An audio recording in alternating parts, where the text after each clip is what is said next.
अब बात करते हैं ऋषि सुनक की। ब्रिटेन के नए प्रधानमंत्री बनते ही ऋषि सुनक ने अपनी कैबिनेट भी फाइनल कर दी है। इसमें उनकी तरफ से कुछ नए चेहरों को जगह दी गई है, तो कुछ ऐसे भी हैं जो जॉनसन और लिज ट्रस के करीबी रहे हैं, यानी वो सभी को साथ लेकर चलने पर जोर दे रहे हैं।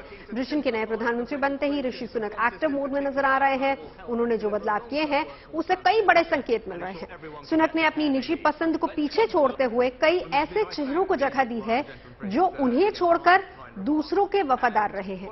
ऐसे में अपनी कैबिनेट में सुनक ने संतुलन साधने का प्रयास किया, संकेत दिया कि वो सभी को साथ लेकर चलना चाहते हैं और सभी के साथ मिलकर ब्रिटेन का विकास करना चाहते हैं। ऋषि सुनक की कैबिनेट में वैसे तो कई बड़े चेहरों को जगह दी गई है, लेकिन जिसने सबसे ज्यादा ध्यान खींचा वो है सुएला ब्रेवरमैन।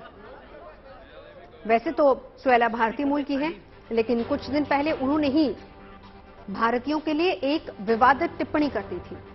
उन्होंने कहा था कि कई भारतीय प्रवासी वीजा की समय सीमा खत्म होने के बाद भी ब्रिटेन में रहते हैं। ब्रिटिश लोगों ने ब्रेक्जिट से हटने के लिए इसीलिए वोट नहीं दिया था कि भारतीयों के लिए ब्रिटेन की सीमा इस तरह से खोल दी जाए। इसी बयान से वहां एक विवाद भी खड़ा हो गया था, लेकिन सुनक ने अपनी कैबिनेट में उनकी वापसी करवा दी। उन्हें एक बार फिर से गृह मंत्री का पद दिया गया है। इसी तरीके से सुनक ने अपनी कैबिनेट में जेम्स क्लेवरली को भी जगह दी है। वो इससे पहले ट्रस्ट के मंत्रिमंडल में शामिल थे। अब सुनक ने भी उन पर भरोसा जताया है। उन्हें एक बार फिर से विदेश मंत्री नियुक्त किया गया है। वहीं बोरिस जॉनसन की सरकार के समय में डेप्यूटी पीएम रहे डोमिनिक रॉब को भी फिर से वही पद हासिल करने में कामयाबी हासिल हुई है। सुनक की सरकार में वो डेप्यूटी पीएम की जिम्मेदारी ही संभालने जा रहे हैं। उन्हें कानून मंत्री की भूमिका भी दी गई है। इसी तरह बेन वेलिस ने भी अपना रक्षा मंत्रालय का पद बचा लिया है। सुनक ने भी अपनी कैबिनेट में उन्हें बरकरार रखा है। अब ये तो बात हुई उन चेहरों की जिन्हें सुनक की कैबिनेट में जगह दी गई है, लेकिन कई ऐसे पुराने नाम भी हैं जिन्हें इस बार बाहर का रास्ता दिखा दिया गया है और इस लिस्ट में जैकब रीस का नाम है। ब्रैंडन लुइस के नाम भी इसमें शामिल है। भारतीय मूल के आलोक कुमार भी अपना पद नहीं बचा पाए हैं, लेकिन जिन भी चेहरों को जगह दी गई है उसे देखकर जानकार मान रहे हैं कि ऋषि सुनक अपने प्रधानमंत्री रहते हुए पार्टी को एकजुट रखना चाहते हैं। जो भी अंदरूनी विवाद चल रहे हैं, गुट बने हुए हैं, वो उन्हें खत्म कर अपने कैबिनेट में साथ लाना चाहते हैं। प्रधानमंत्री की रेस में पीछे रही ब्रिटिश सांसद पेनी मॉर्डर्ट को नए पीएम ऋषि सुनक ने हाउस ऑफ कॉमन्स का नेता के रूप में फिर से नियुक्त किया है।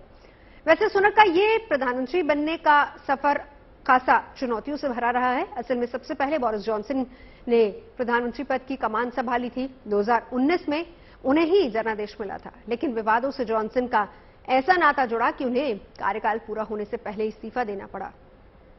इसके बाद लिज ट्रस को प्रधानमंत्री के पद पर बिठाया गया। उन्होंने ऋषि सुनक को एक अच्छे अंतर के साथ हराया और कुर्सी हासिल की, लेकिन उनके कुछ फैसलों पर ऐसा बवाल हुआ कि सिर्फ 45 दिन के अंदर ही उन्हें भी इस्तीफा देना पड़ा।